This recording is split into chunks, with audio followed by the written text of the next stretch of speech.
This is Archana Sharma and today we are going to know how the preposition at, in and on are used in different ways for telling time. But before this topic, let us see what is preposition.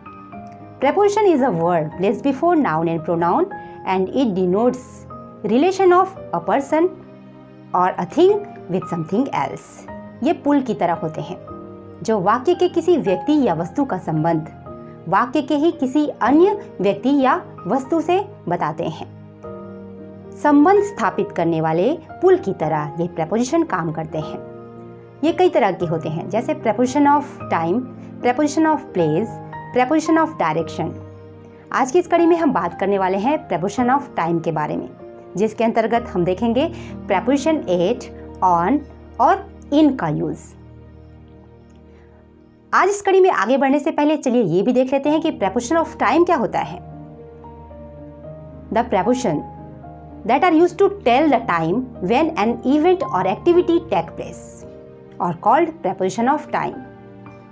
Preposition of time हमें ये बताते हैं कि कोई कार्य या गतिविधि किस टाइम, किस समय हुई, होने वाली है या हो रही है, कब होने वाली है। इसकी जानकारी हमें preposition of time से मिलती है। So, let's start with preposition at. The preposition at is used to talk about an exact point of time. ये एक निश्चित समय को बताते हैं, समय के एक निश्चित बिंदु को बताते हैं कह सकते हैं हम।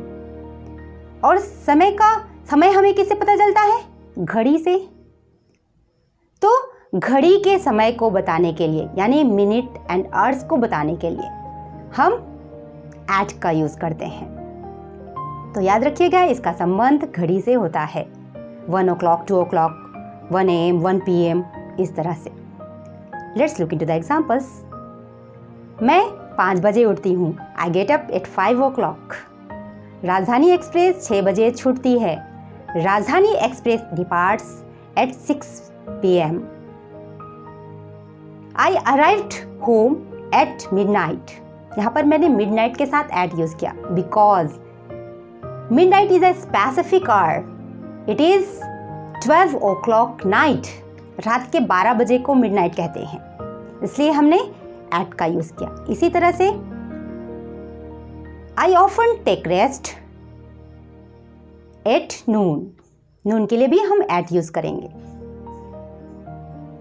नाइट के लिए भी हम एट यूज करते हैं, जैसे I like to read in bed at night.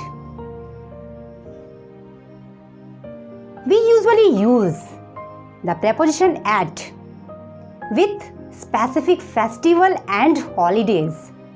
किसी विशेष त्योहार और छुट्टियों के लिए भी हम preposition at का यूज करते हैं, जैसे I am going home at Diwali. They sing carol at Christmas. यहाँ पर स्पेसिफिक फेस्टिवल का हमने नाम लिया, इसीलिए हमने at यूज किया। लेकिन अगर फेस्टिवल के बाद डे आए तब हम preposition at की जगह preposition on का यूज करेंगे, जैसे कि क्रिसमस के दिनों में वे कैरोल गाते हैं। यहाँ पर क्रिसमस के दिनों में है ना, तो इसका ट्रांसलेशन होगा They sing carol on Christmas Day. Christmas day के साथ हमने on यूज किया क्योंकि क्रिसमस के बाद डे ऐड है। चलिए आगे बढ़ते हैं और देखते हैं preposition on का यूज। यहां पर हमने एक बात देखी जो है वेरी स्पेसिफिक। हम वेरी स्पेसिफिक टाइम को बताने के लिए at यूज करते हैं, जिसका संबंध घड़ी से होता है। अब इससे थोड़ा कम स्पेसिफिक क्या होगा? डे और date. So the preposition on is used to talk about a particular day and date. एक निश्चित समय और तारीख को बताने के लिए, दिन और तारीख के बारे में बात करने के लिए हम preposition on का यूज करते हैं। याद रखिएगा इसका संबंध कैलेंडर से होता है। ये वेरी स्पेसिफिक से थोड़ा कम स्पेसिफिक दिन और दिनांक होता है, जिसके आगे हम प्रेपोजिशन ऑन का यूज करते हैं। Let's look into the example to make things clear. मेरा जन्मदिन 24 अप्रैल को है। My birthday is on April 24th। हम 15 अगस्त को स्वतंत्रता दिवस मनाते हैं। We celebrate independence day on August 15th। यहाँ पर हमने तारीख की बात की, इसलिए हमने ऑन यूज किया। अब देखिए डे के लिए, where were you on Sunday. Sunday को तुम कहाँ थे, यहाँ हमने डे के बारे में बात की। I will call you on Monday. मैं तुम्हें सोमवार को कॉल करूंगी। इसी तरह on Monday, on Tuesday, on Wednesday, on Thursday, जब भी हम डेट के बारे में बात करेंगे तब हम प्रेपोजिशन ऑन का यूज करेंगे। Let's look into the next and last preposition, which is in. The preposition in is used to talk about month, year, century and season. ये जनरल समय बताता है और इसका संबंध भी कैलेंडर से होता है, लेकिन इसका जो एरिया है वो ऑन की अपेक्षाकृत ज़्यादा ब्रॉड है। ये जनरल समय होता है, या कह सकते हैं लॉन्ग पीरियड के बारे में जब हमें बताना हो तब हम प्रेपोजिशन इन का यूज करते हैं। Let's look into the examples. मेरा जन्मदिन अप्रैल महीने में है। My birthday is in April. Titanic 1912 में डूबी। द टाइटैनिक सैंक इन 1912।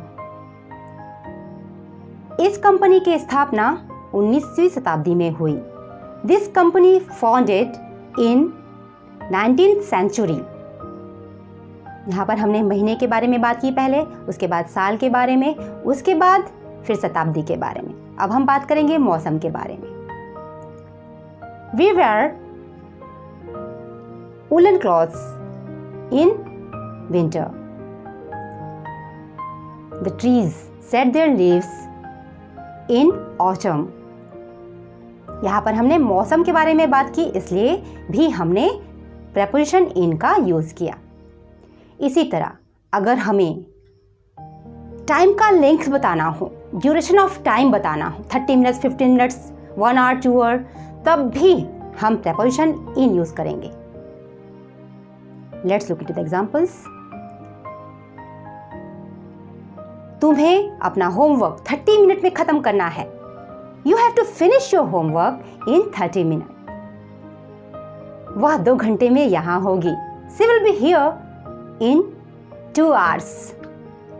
इसी तरह अगर हमें पार्ट ऑफ द डे के बारे में बताना हो तब भी हम प्रेपोजिशन इन का यूज करेंगे।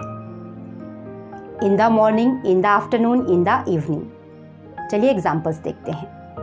I drink tea in the morning. यहाँ पर मैंने पार्ट ऑफ द डे के बारे में बताया, मॉर्निंग के बारे में बताया, इसलिए मैंने प्रेपोजिशन इन का यूज़ किया। उसी तरह I often feel tired in the afternoon.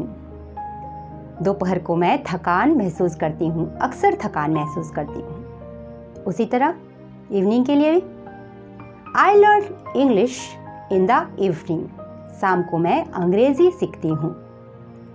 But याद रखिए, नाइट के लिए हमें प्रेपोजिशन एट का यूज करना है, ना कि प्रेपोजिशन इन का।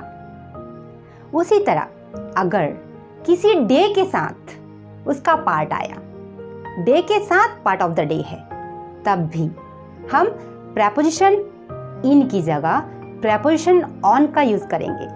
जैसे कि हम रविवार की शाम बाजार गए। We went to market on Sunday evening. हम सोमवार की सुबह क्रिकेट खेलते हैं। We play cricket on Monday morning. यहाँ पर Monday morning, Sunday evening, day के साथ पार्ट ऑफ द डे आया, इसलिए हमने प्रेपोजिशन ऑन का यूज किया, ना कि इन का। आज के लिए बस इतना ही। मुझे दीजिए विदा। धन्यवाद।